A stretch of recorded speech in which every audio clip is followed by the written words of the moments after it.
नमस्कार, प्रणाम। मैं आप सभी का स्वागत करती हूँ अपने YouTube चैनल में। और मैं आप सभी के लिए बहुत ही प्यारा सा सावन का शिव चर्चा भजन लेकर आई हूँ शिव जी का। और जो है आप लोग सुन करके कमेंट करके लाइक करके बताइएगा कि भजन हमारा कैसा लगा।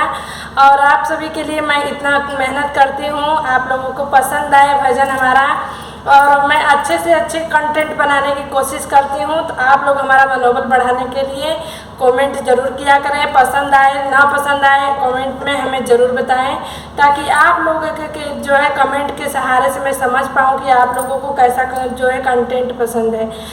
तो चलिए मैं देर न करते हुए यह सावन का जो है सुंदर सा भजन लेकर आई हूँ, उसको प्रस्तुत करती हूँ आप सभी के बीच में।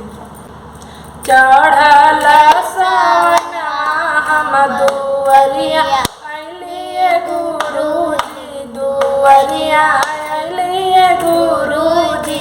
अरे हाथवा के जोड़ी हम गुहरवा करिए गुरुजी, गुहरवा करिए गुरुजी।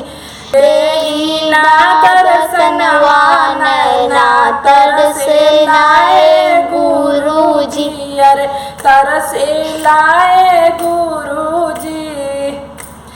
बेलावा के संगे गंगा जलवा ले अइलिए गुरुजी, अरे जलवा ले अइलिए गुरुजी।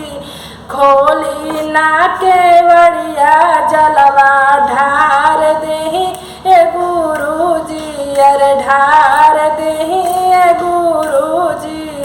चढ़ल सावनवा हम दुअरिया अइलिए गुरुजी, दुअरिया अइलिए गुरुजी। अरे हाथवा के जोड़ी हम विनतिया करिए गुरुजी, अरे देही ना दर्शनवा नैना तरसे लाए गुरुजी, अरे देही ना दर्शनवा नैना तरसे लाए गुरुजी। भांगिया के संगे हम धातुर वाले अइलिए गुरुजी, धातुर वाले अइलिए गुरुजी। अरे करी नाही ग्रहण पर साध देही गुरुजी, अरे करी नाही ग्रहण प्रसाद देही गुरुजी। चढ़ल सावनवा हम दुअरिया अइलिए गुरुजी, अरे दुअरिया अइलिए गुरुजी।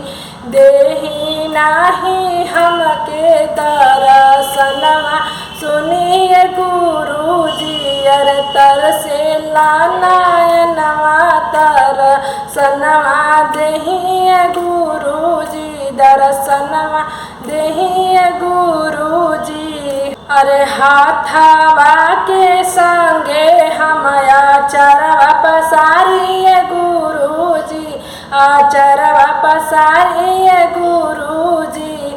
देही ना दर्शन देही ना आशीष हम घरवा जाइए गुरुजी, अरे देही ना आशीष हम घरवा जाइए गुरुजी।